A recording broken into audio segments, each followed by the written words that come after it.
Hey everybody, Texas Trail Carrier Alliance's Performance Shop, LoneStarMopars.com. It is Saturday, relatively early for me. Typically don't get to have this kind of time on a Saturday, so I'm trying to take advantage of it. And one thing I need to do is showcase something for the Ram Revival so I can start test fitting it.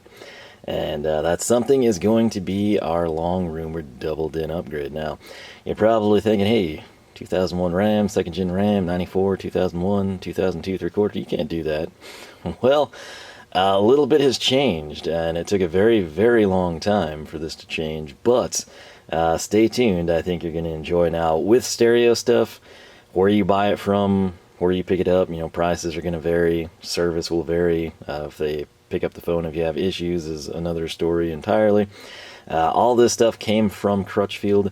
I bought from Crutchfield over the years, Sonic Electronics, Amazon. It's one of those things, you know, with me, warranties typically don't mean much, but if I had to pick one stereo component item to have it on, it would be the head unit, and possibly, depending on if we did like two components, you know, or a really expensive amp or sub. But you got to realize sometimes prices will be lower at other places, but you want to make sure they're an authorized reseller. This is going to be the same with kind of high-end brand names across the board.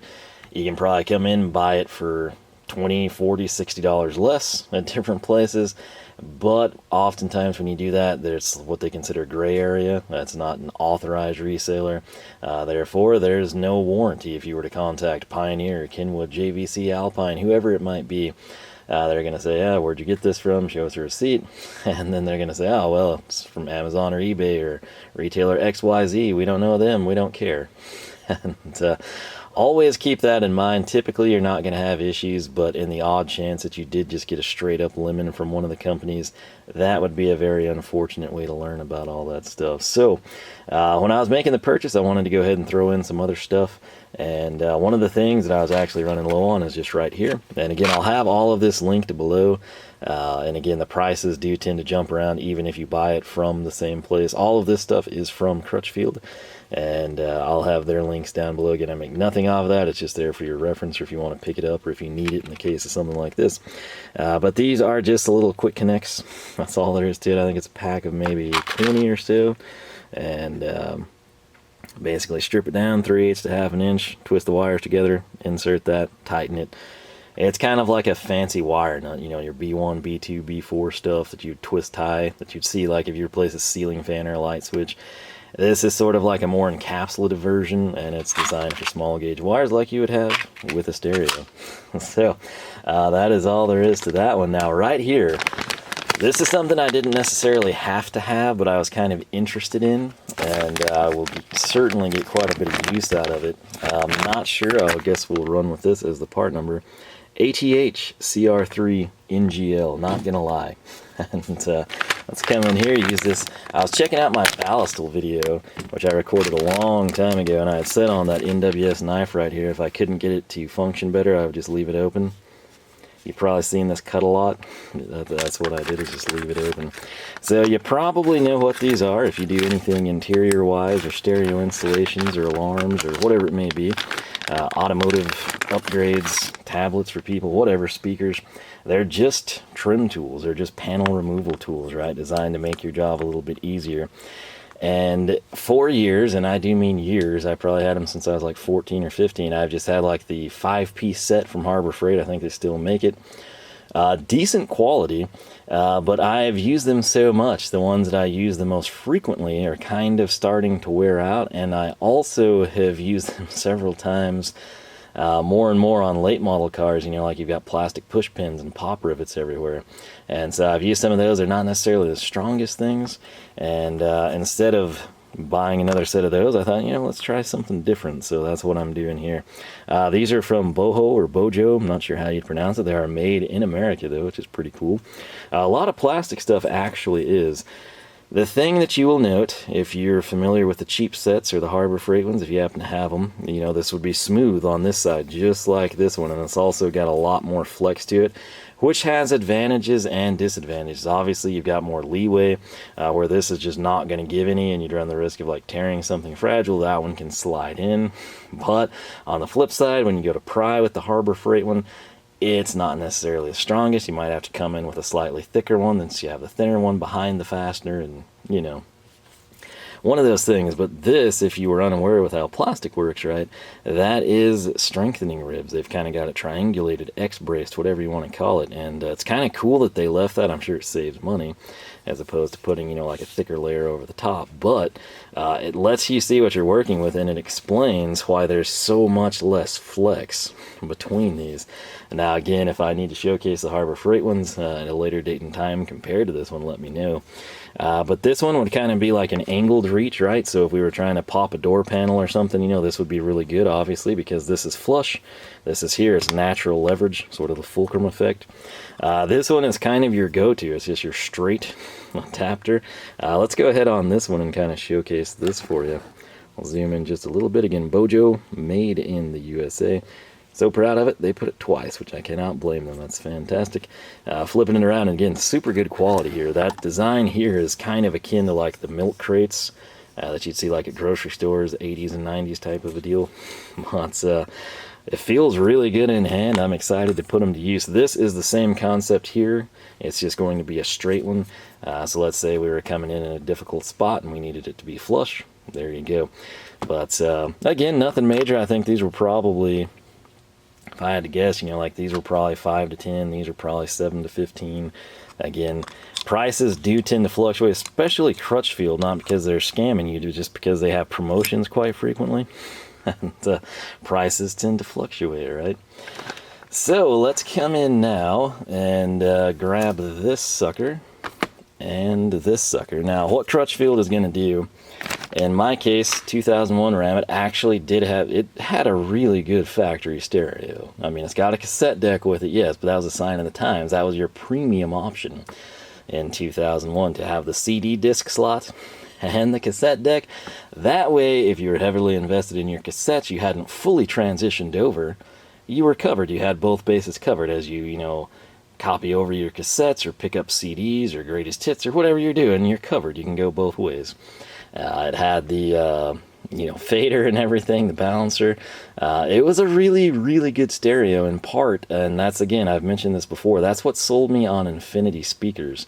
My truck had the Infinity 6-speaker system, and so basically, you know, door speakers with the tweeters on the A-pillars, which in a second-gen RAM, at least in 2001, they're aimed like perfectly, at least in my head, and I think that goes a long way to what you feel about a speaker, is, you know, if they're aimed properly. But that's literally why on everything else I've done for myself, I've just stuck with Infinity, you know. Especially now, you know, like if you're going to start a project and, you know, stereo shops are closed in your area because of all this crud, or they're limiting stuff, or they close before you get off work type of a deal. If you've had a positive experience in the past, whether it be Infinity, Alpine, Kicker, you're inclined to just say, well, you know, I really wanted to listen to a, you know, Kenwood speaker, or, you know, this, you know, fancy European speaker, but I think I'll just go with this because I know I've liked it in the past. Well, that's kind of what I do with Infinity. That's one of those things, you know, there's not a whole lot of options around me to begin with. There's a pretty big kicker distributor, if you will. But the Infinity stuff has treated me very well. That's why I use the Kappas in the Challenger, the Mopar 10. But going back to the truck, this is here because when you buy a head unit from Crutchfield, this stuff would typically be fairly expensive. They discount it significantly when you're buying the head unit from them. That's a perk. The other perk, especially if you're new to stuff or you're just doing an install for the first time, they will offer you the master sheet. Once upon a time, they printed these for you. Now they just email it to you, and it's up to you to print it. Truth be told, I guess a lot of people would use it on their phone. It basically walks you through the head unit, pulling the head unit, and then all these extra pages are going to be like your front door speakers, your rear door speakers. Haven't looked at this stuff, I just kind of printed it. Again, rear door stuff.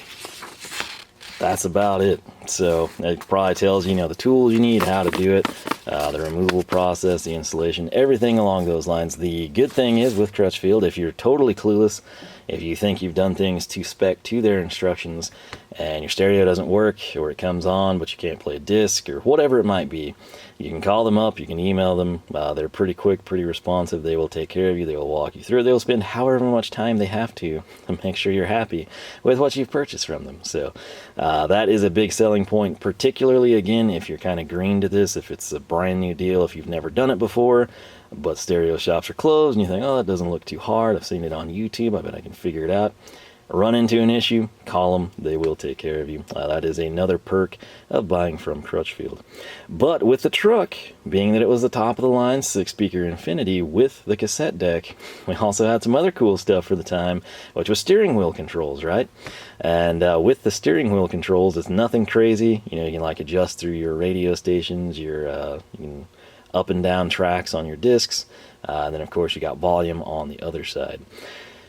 This is going to allow me to basically keep that functionality, which I do actually really like and use all the time on the truck, with this from PAC. So right here we're going to come in and we have got from Metra, the Chrysler Dodge Jeep 70-1817. This is basically a wiring adapter. This essentially takes all the guesswork out of it for you. You can see they've got the plug here, they've got the wires, they've got this plug and the wires, and you will essentially not have to build that yourself, not have to go source that, not have to splice into every single factory wire. Hope you're doing it right the first time and you saw the, you know, purple with white tracer instead of white with purple tracer correctly type of a deal. This is why when people have installs done at places, it'll come back and it'll be a total train wreck. It'll drain their batteries. They'll, you know, sit by a speaker and realize that, you know, that the rear left doesn't work type of a deal. It's well worth it to have stuff like this. That's much easier to troubleshoot as well, and especially if you're not the one that splices up your entire harness. So keep that in mind. But that would be relatively inexpensive if you go that route. Again, this steering wheel control interface, I want to say it's probably typically around 50 bucks or so. I think you get it significantly cheaper than that. Packaging is relatively fancy for what it is. Let's actually pull this out and take a look at it. So yeah, that one's going to be a little bit more intimidating. You know, most people see that and it's like, what is that? Like 8 wires, no issues. I can easily tell the colors. This one, you're starting to get into smaller gauge wires. You got a fuse. You got a bunch of little tiny connectors, what looks like an auxiliary jack. And that's gonna throw some people for a loop, right? But essentially this will all get tucked up under the dash. Note with this steering wheel interface there are instructions. It should be step by step. Again, if you're interested in all this, I'm not spending a ton of time on it just yet because we are going to do that when we actually install it. And if you're on the fence about this stuff and you think, oh well, you know, I've used this guy to pull my motor, I trust him, whatever, here before too long you will see the double-din stereo upgrade, and I will just break it down as basic as possible, go from step A to step B to step C all the way through to completion. And in theory, if you're doing roughly the same thing I'm doing, even if it's slightly varied, you should be able to replicate it, kind of get a feel for what you're doing, right? So these are practical, they would work. It'd be the same stuff if we did an aftermarket single din. Single din, just think of it as like your classic, hey, my Fox body is getting a CD player installed at the stereo shop, you know, in 1991. Basically just slightly bigger than the CD case, right? Double din, bigger. You're going to have like, you know, roughly 7-inch screen if you go side to side with no buttons. So this stuff would be universal. Now, in the past, if you had a double din and a 2nd gen RAM, it was like a hack job, and it was one of two ways. There's no middle ground here. It was either a complete, just abomination, right? I don't care if it's bondoed, fiberglassed, custom painted, upholstered, whatever. It just looks terrible.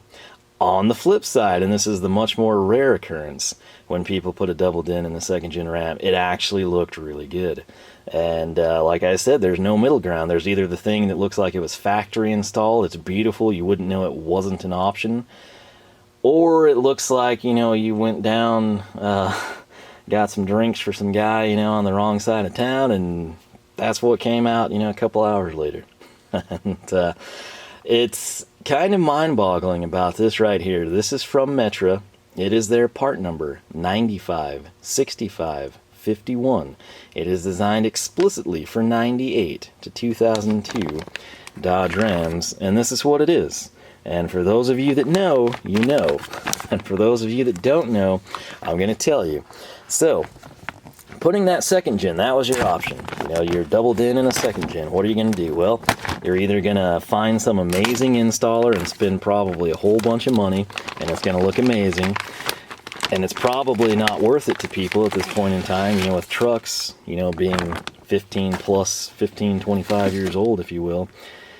Or you're going to try to do it yourself and cobble something up and kind of be severely disappointed with how it turned out. You know, you're not exactly the world's greatest with plastic welding or trimming or fiberglass or Bondo or composites, or you don't have a 3D printer that big, whatever it might be. It's just a bad situation to find yourself in, if you will.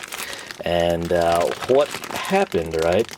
So second gen Rams are still very, very popular, in part, of course, because of the Cummins turbo diesel crowd, right? But, you know, they're still great trucks for us folk on the gas spectrum. Dakotas, Durangos, still quite popular. People are getting them, you know, they're making them performance vehicles. They're making them like a really affordable daily driver that's super dependable, so they can keep their like newer stuff in the garage, low miles, whatever. It's just, they're still out there, they're still trucking. And with that, you know, especially if you didn't have, like, say, the top of the line, if you just had the base plain Jane POS stereo, people want the modern amenities, even if they're driving a 1995 Dodge Ram, you know, that's third owner and kind of rusty. If it's your daily driver to and from work, you would like to have hands-free calling, you would like to have navigation, you would like to have the big screen, you would like all those features, your screen to be mirrored from your phone, so on and so forth. And you can't do that at all with the factory setup. It's not a good setup with the flip screens in that truck. It does not work with the bezel. You know, this isn't like a third gen Camaro or something like that. And subsequently, you gotta do what you gotta do. So it took years. I'm talking years and years and years. This right here is a doubled in installation kit, okay, from Metra, which that's what these people do. And do you know when this was released? 2018, okay? So the latest iteration of these trucks was 01 for everything. 02 had the same body style for your 3/4 and your 1 ton, right? Sort of a, you know, 02 1500 is totally different than an 02 3/4 ton. 02 3/4 ton looks like a 98 3/4 ton, that's what I'm trying to tell you. So 94 to 02, you know, asterisk right there.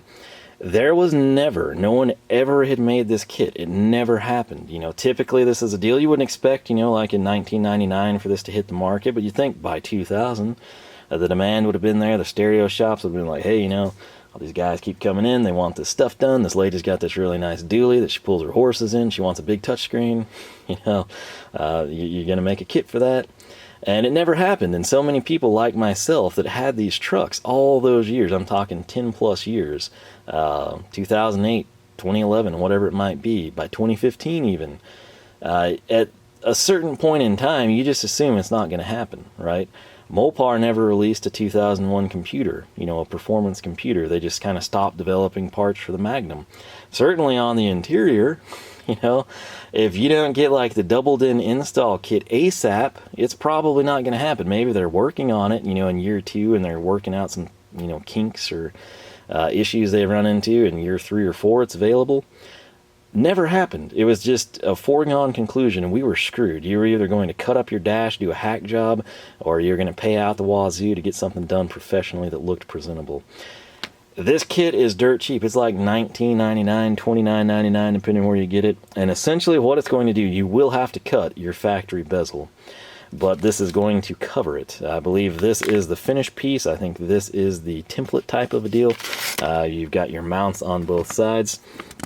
And right here you've got the instruction sheet, right? Let me see if there's a back side.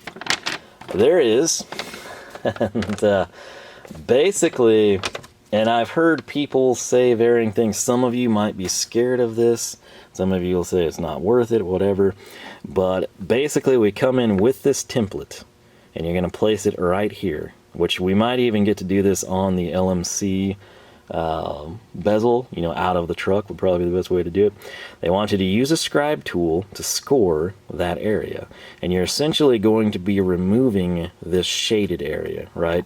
Essentially what they're saying is if you've got a double dent and you try to put it in, you're going to hit here and here. That's not going to happen. Similarly, when you come in here, they're thinking that this whole subfloor area is going to be an issue. You're not going to be able to clear the double dent. Now, keep in mind now, and I can't speak because I've not gotten to test fit anything, but keep in mind, with double dents, I'm old school. I want to play my CDs. If you've gone off the bridge and you just stream music, or you have everything on an SD card, or whatever it might be, there are double dins now that instead of being this deep, because they have to accommodate a CD going all the way in, and the touch screen, that has to flip down or come out, there's some in the back end is like 33, 50%, as deep as it used to be. And that's because they are just media free. There's no cassette deck, there's no CD player. It's just boom, and you don't need all that space all of a sudden. So if this scares you, and a buddy's got one, or a stereo shop will lend you out like a lemon or something to just clearance, or you can drive your truck in and have them do it, you very well may not have to cut that. So keep that in mind. Don't let it scare you. Do some investigation. Again, this kit is cheap. And I believe, being that it's Metra, I want to say it's made in the USA as well. But this is it.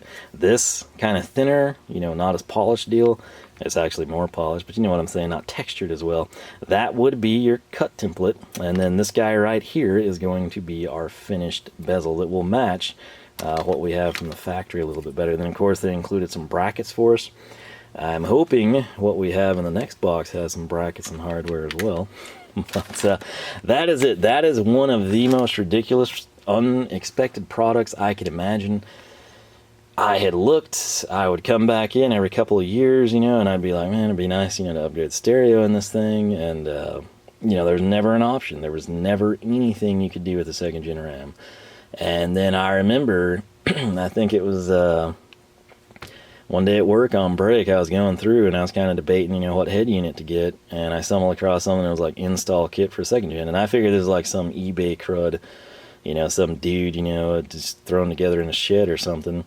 And turned out it was from Metra, and I was like, what? When did this happen? And then I found videos of Metra, at some, I think CES 2018 or something, and it just blew my mind. And I would venture to guess that a ton of 2nd gen RAM people, whether it's still their daily driver, their main truck, whether it's like a weekend toy, a river rat, a race truck, some diesel performance ride, whatever it is, I would venture to guess a lot of those people don't even know that there's an install kit for the 2nd gen RAM to get a double din, because it's just not expected. After all this time, if this was an 01 RAM and I was making this video in 2004 and I'm like, they finally released the double din kit, that's expected. I'm not, this is 20 years later, right? Think of the guy with a 98 that's had it since it was new off the showroom floor. That's over 20 years. We're almost 25 years. No one expects to get that type of a product release on a modern vehicle that far. It's just crazy. I'm not going to complain. I'm super excited about it. And I'm even more excited to show you what I picked out for our head unit. Now, there's a story here, and it's going to be relatively simple, I hope. This is from Kenwood. It is their DDX9907XR. Note, it's a DVD receiver. That means we can, of course, play DVDs, we can play CDs. Like I said, I use CDs. If you don't use CDs, if you stream everything, if it's on your phone, if it's exclusively iPod or an SD card or whatever, USB, flash drives, whatever you do, if that's the case, consider the fact you don't have to have the CD disc. You can save a little bit of money, you can save some clearance, you can possibly save some headaches on an install. We'll have a better idea for that when we move to install this. But I've always been a Pioneer guy, all right? That's what the Charger had when I got it. Not that that was a great deck, and it was held in with like a cut-up no trespassing sign for the backing plate, but that was like my aftermarket stereo, and it worked, and that's what I went by, and it was kind of an American company type of a deal. And when I was looking at stuff for the Challenger, which that was about 10 years ago, and my things have changed in the stereo world in that short time, as they typically do, but As I was doing that, I decided I was going to go with Pioneer. It was a little bit better of a price than the Kenwood. It had all the features I wanted. I could customize it, which at the time, the Alpine unit I was looking at, I could not do custom colors, and it just ticked me off. Or maybe I couldn't do the custom background. One of the two, either the key colors, which you should be able to tie in. If you want them to be pink, they can be pink. If you want it to totally match the interior, you should be able to do that. That was 2010. I'm not asking for the world, okay?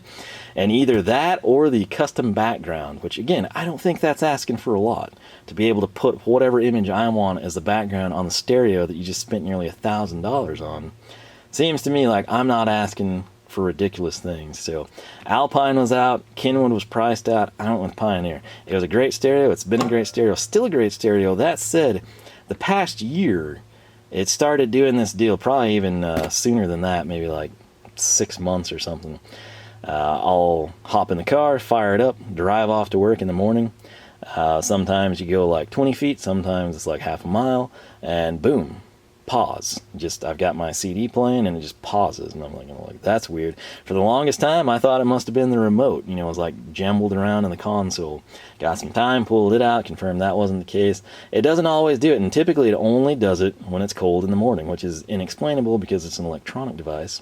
But I'll go to work and sometimes it'll pause itself, and I can't explain it. Sometimes you hit a bump and it does it. You can hit that same bump the next day and it doesn't do anything. So that's kind of thrown me for a loop, and I realize, yes, I still got 10 years out of that stereo before any issues arose, but it was enough, just like with tools, if I bring something in, it makes me think, well, what was the competitors going to be like, right? And that is my logic for bringing in this one. I loved everything about this stereo. It looks awesome. It looks like it's going to perform great. The sound characteristics are amazing. It's their top of the line. It's in Exelon reference. And most importantly, it met my criteria. I can customize everything. It's going to now, this will be my first ever vehicle on anything, okay, where I have hands-free calling. I realize a lot of people have been doing that for years. I don't. If I'm talking to you on the cell phone, I'm holding the phone or it's on speaker and you're saying you can't hear me. So this will be hands-free calling for me. I didn't go navigation for the simple fact, one, that adds a couple $100. Two, I think it slows down the UI. When I was looking at that for the Challenger, that was a big thing, like Garmin was, pre-installed or whatever. And it's a situation where, you would play with this head unit and it was like super snappy. And then the one that had the navigation, you're like, menu. And you wait. And I'm like, this is ridiculous. Why didn't this one do it? And I determined it was the navigation one that just lagged more. And that ticked me off. That was the deterrent to purchasing them, if you will. The main reason now, and I'm not sure that that's been improved again because I didn't get to first-hand experience any of these, the big deal is I can mirror my phone, right? So typically, I'm like, how do I get to this person's house? I tell my phone, take me to this address. Now I can do that, and instead of having to drive around and look at my phone, it'll just mirror onto the screen. And so I'm going to roll with this. If the Pioneer keeps doing that and I can't figure it out once funds recuperate a bit, the plan will probably be to throw one of these in the Mopar 10. Like I said, every year they seem to make improvements. And one of the big ones on this one of the reasons I spent like an extra $150 or something, this is an HD screen. Again, that's minor, sounds minor, but if you see them side by side, even in like YouTube presentations or, just somebody's lit two of them up, it's a marked difference between standard definition and high definition on a 7-inch screen. So I thought, you know what, if I'm doing this, let's do it right. That way if I hate this and I want to flip it, I'll get more money for it. If I love it, it's going to last that much longer. There's a couple of backup cameras out there that are HD that also kind of tied into this. I don't have one yet, might pick one up soon. But with that said, I want to get this thing opened up. We'll take a look at it, maybe go over the specs on the back of the box, and wrap the video up. Alright, so here we are, and this was a big deal. I wanted to showcase this before I took this out to test fit it because I knew I'd never get everything packed correctly again. So, we got a lot of stuff going on here. We've got a USB cable, it looks like, which interestingly enough, these have gone away from like traditional SD card add-ons, which is mind-boggling. It seems like that would be more of a thing now. This, I believe, is going to be either our speaker or navigation deal. Then we come in, we've got a bezel for the stereo. We've got some screws here, which is awesome. You never have enough stereo mounting screws, in my opinion. We got that. We've got the microphone, this glorious little device right here. Hopefully it doesn't suck. It's going to allow me to finally be hands-free. More importantly, with the wireless stuff that this has, that was another thing. Some of the cheaper ones, you still have to manually connect your phone. If you can go wireless, I prefer that. I can use voice commands to text people, whatever I want to do. This is a big jump for me, right? You might have been doing this for 10, 15 years. I haven't, even though I'm into technology and stuff. So right here, we've got all of the wiring from Kenwood. That'll be our main plug right there. Everything looks to be sectioned off and labeled, just like typical stereo connections. Right here, we're going to have the manual. It's not near as thick. It doesn't seem to be as the Pioneer I remember having, but still a decent sized manual.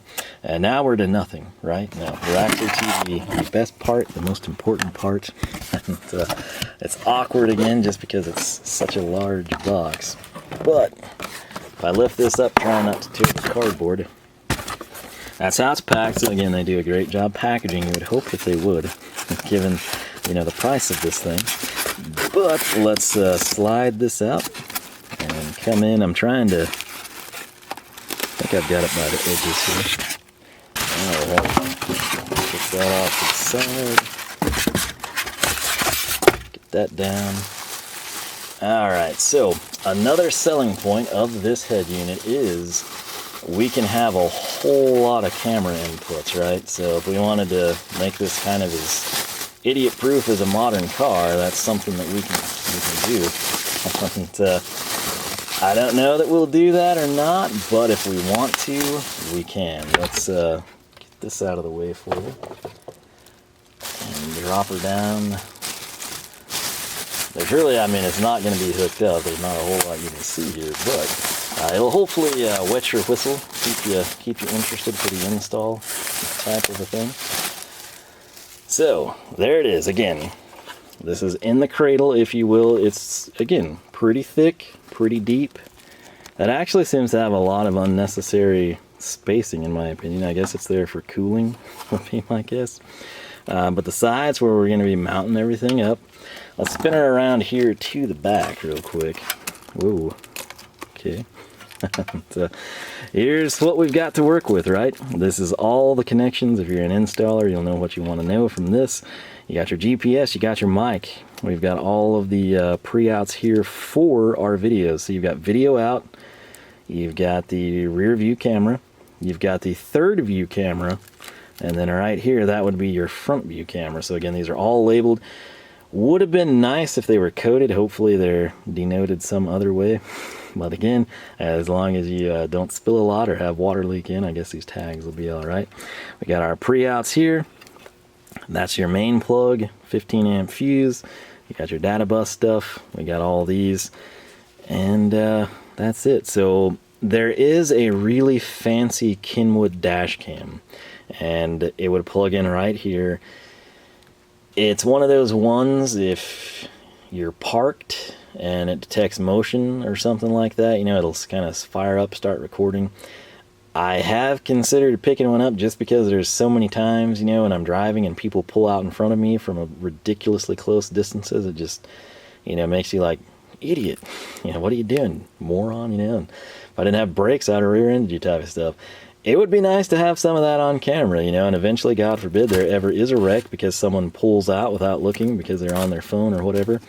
We would have this. It wouldn't just be my story against their story. It would be like, let me show you what this idiot did. You know, they say, oh, this guy just came up like a banshee and rear-ended me.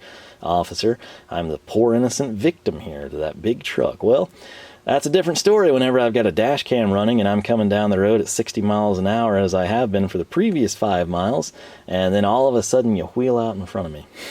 And it invalidates your story, and it's not me versus you. It's I've got a video that proves what I said is correct, and you can't really argue that. So, and then of course I'm sure the person wouldn't have insurance or something anyway, but you know, at least we would be validated in what we said, and hopefully that's documented. And if it ever happens again, you know, the officers will be like, hey, this is that guy that didn't lie to us last time. I bet he's being honest again. Right? So that's kind of my thoughts. The front side here, again, you can't appreciate it too much because it's just wrapped up in plastic, which, you know, that's great. Not going to complain there. But let's flip this back around. I'm running out of space here on the table. And I'm going to kind of just read over the back of the box here, right? So this will sort of cover the selling points of this feature, of the stereo, I should say. So basically, you can use Apple CarPlay, you can use Android Auto. Android Auto, which is what I care about, it can be used via wireless connection, access your Android phone seamlessly without cable connection, which is huge. I always hate that. I've met so many people that liked they didn't want the 7-inch screen because they wanted the shorter ones. They could have a USB cord plugged in. No, I don't like that. The aesthetics bother me. It doesn't look professional, doesn't look clean. If that's your thing, do it. If it's what you're used to, keep doing it. Not my style at all.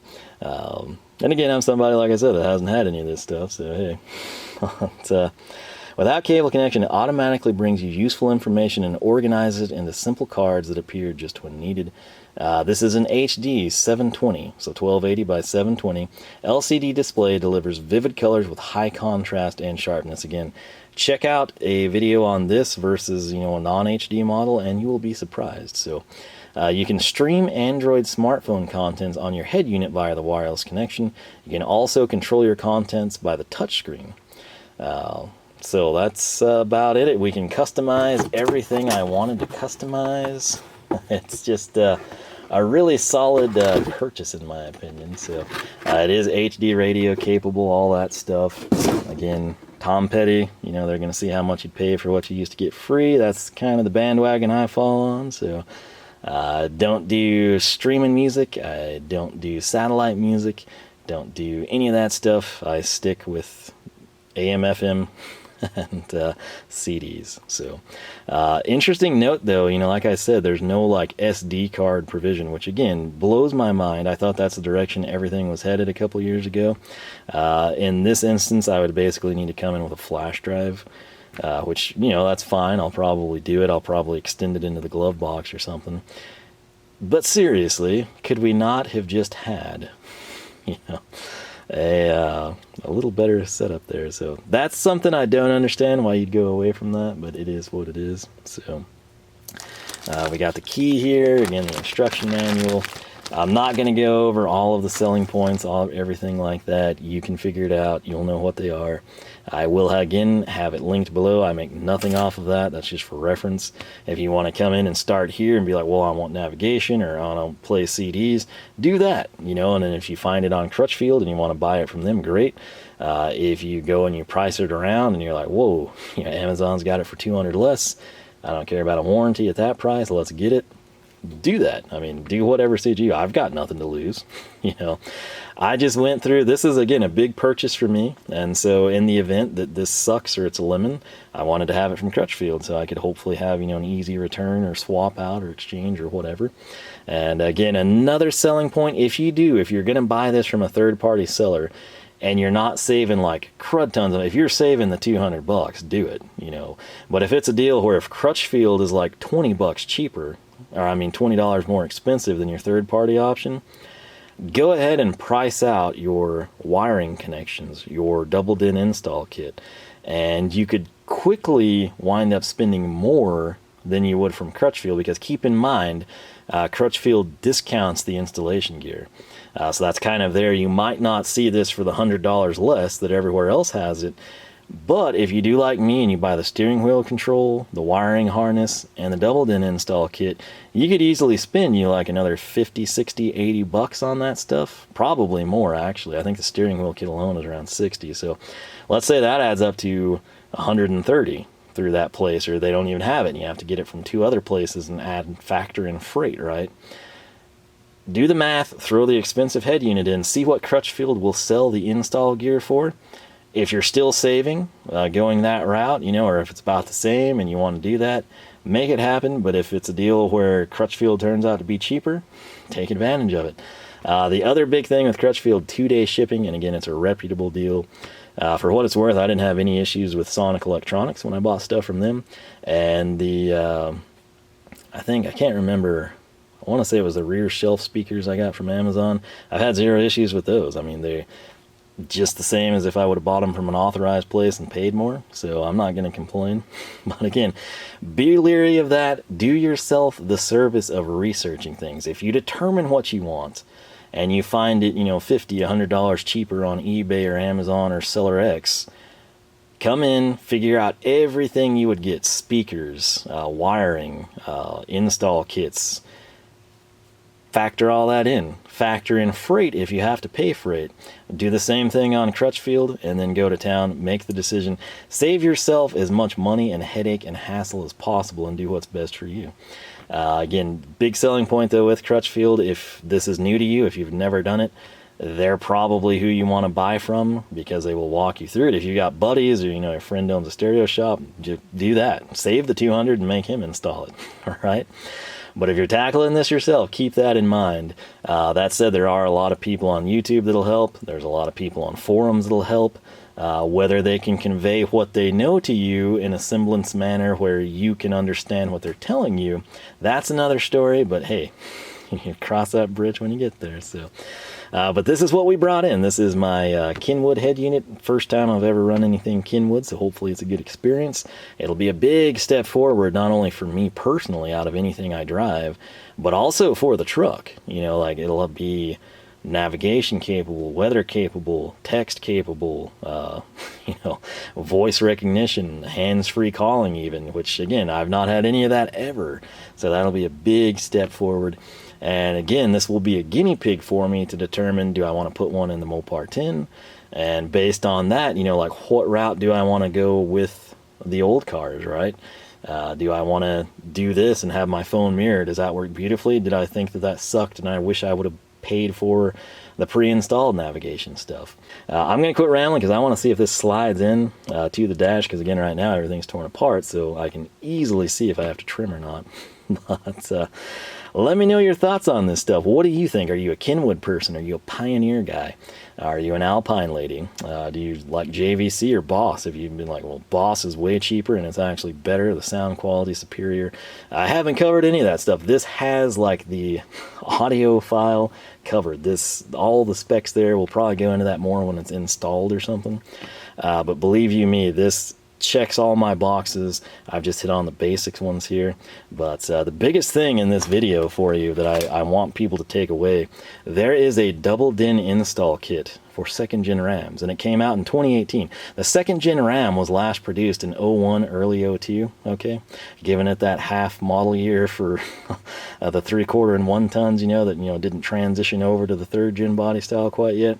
So 94 to 02, 02 to now, I mean, that's 18 years. It's 16 years till this came out at CES, so totally unexpected. A lot of people sleeping on it. A ton of the diesel people have actually gone to installing tablets. Sometimes they look good, sometimes they cover up controls, sometimes they cover up, you sacrifice cubby holes, your cup holder has to be down all the time. There's trade-offs with all that stuff.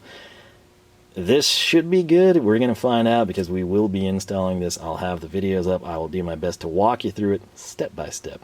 But with that said, I am thrilled that there's a double DIN, because if there wasn't, this wouldn't be here.